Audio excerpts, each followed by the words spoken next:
उपमुख्यमंत्री अजित पवार यांच्या निधनामुळे राज्यात 3 दिवसांचा दुखवटा जाहीर करण्यात आला असल्यामुळे 12 जिल्हा परिषद आणि त्या अंतर्गतच्या 125 पंचायत समित्यांच्या सार्वत्रिक निवडणुकांच्या उर्वरित टप्प्यांमध्ये बदल करण्यात आला आहे।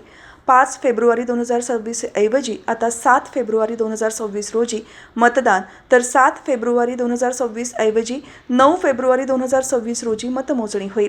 राज्य निवडणूक आयोगाने या जिल्हा परिषद आणि पंचायत समित्यांच्या निवडणुकांसाठी 13 जानेवारी 2026 रोजी निवडणूक कार्यक्रम जाहीर केला होता।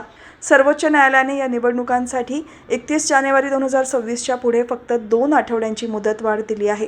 पण उपमुख्यमंत्री अजित पवार यांचे 28 जानेवारी 2026 रोजी अपघाती निधन झाल्यामुळे राज्य शासनाने राज्यात 28 जानेवारी 2026 ते 30 जानेवारी 2026 पर्यंत दुखवटा जाहीर केला आहे।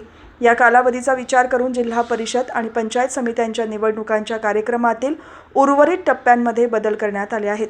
त्यानुसार संबंधित जिल्हाधिकारी सुधारित निवडणूक कार्यक्रमाची सूचना 31 जानेवारी 2026 रोजी प्रसिद्ध करतील, अशी माहिती जारी करण्यात आली आहे।